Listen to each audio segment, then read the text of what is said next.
దేవుని నామమునకు మహిమ కలుగుగాక. మనం ఇవాళ ఈస్టర్ సందర్భంగా మనం ధ్యానించుకుందాం దేవుని యొక్క వాక్యంను.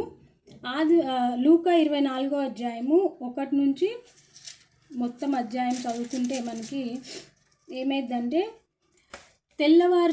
ఆదివారంన తెల్లవారుజామున యేసుక్రీస్తుని ఎక్కడైతే పాతి పెట్టారో ఆ యొక్క సమాధి దగ్గరికి కొంతమంది స్త్రీలు వెళ్తారనమాట. పొద్దున్నే తెల్లవారుజామున వెళ్ళిన తర్వాత అక్కడ చూస్తే అక్కడ అతని యొక్క శవం కనిపించదన్నమాట. కనిపించపోయేసరికి ఇదేంటి అదృశ్యుడైపోయాడు యేసుక్రీస్తు అని వాళ్ళు కొంచెం భయపడతారనమాట. భయపడి ముఖములను నేల మోపి ఉండగా అప్పుడు మృతుల్లో నుంచి అతను బ్రతికి ఉన్నాడని విస్మయం కలిగజేశారు. అయితే వాళ్ళు కొంచెం విస్మయం ఉందన్నమాట, ఆశ్చర్యపడ్డారు. అదేంటి మొన్న మన ఇక్కడ పాత పెట్టి ఇక్కడే కదా, కానీ ఇక్కడ లేడేంటి అని వాళ్ళు కొంచెం విస్మయం ఉందన్నమాట. తర్వాత వాళ్ళందరూ వెళ్ళి అందరికీ ఊళ్ళో వాళ్ళందరికీ చెప్పనారంభించారు. ఏమని? దేవుడు అక్కడ మనం యేసుక్రీస్తుని పాత పెట్టిన చోటు నుంచి అదృశ్యుడైపోయాడు అని 31వ వచనంలో రాయబడింది అన్నమాట. 24వ అధ్యాయము 31వ వచనంలో. అలాగే కొంతమంది ఏమో భూతమేమో అనుకొని అతడు ఇట్లా లెగిసి తిరుగుతూ ఉన్నాడు అనమాట. యేసుక్రీస్తు తిరుగులాడుచూ ఉంటే ఇతడేంటి భూతమా అని కొంచెం భయపడ్డారనమాట. భూతం కాదు అని తన చేతులను పాదములను వారికి చూపానమాట. చేతుల్ని ఇట్లా పాదాలని అతను చూపించాడనమాట. చూపిస్తే అప్పుడు అతడు బహుగా వారిని పడకుండా ఉండండి అని వాళ్ళని సంభాలిస్తాడనమాట.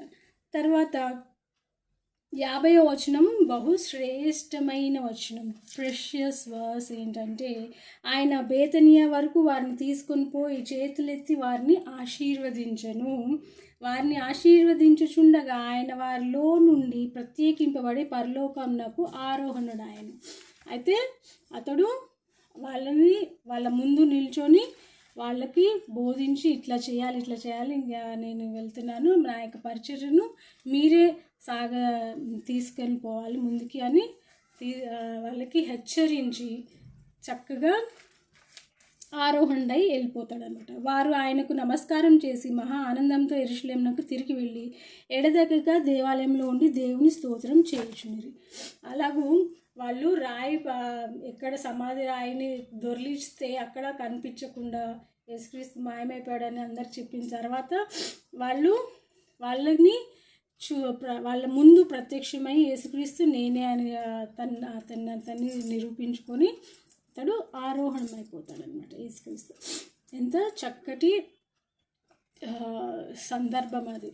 యేసుక్రీస్తు ఆరోహణమవుతూ ఉంటే ఆయన యొక్క శిష్యులు అతన్ని చూస్తూ ఉన్నారన్నమాట. అదొక భాగ్యం అన్నమాట. అందరికీ ఆ యొక్క 11 మంది శిష్యులు ఆశ్చర్యపోయి ఆ యొక్క ధన్యతను ఆస్వాదించారనమాట. అలాగే మనం కూడా మన యొక్క death type of deeds in our life okay, మృతతుల్యమైన క్రియల నుంచి మనము యేసుక్రీస్తులాగే లేపబడి ఆరోహణం అంటే we should ascend into upgraded versions అనమాట. We shouldn't be low at our deeds, we shouldn't be dead at our thoughts, we shouldn't be dead at our works. Okay, should be alive and we should rise and upgrade ourselves in our lives so that our God will be glorified through our deeds, thoughts and works. So let's praise Lord for helping us to meditate the Easter topic on the Easter day of 2026. Happy Easter to everyone.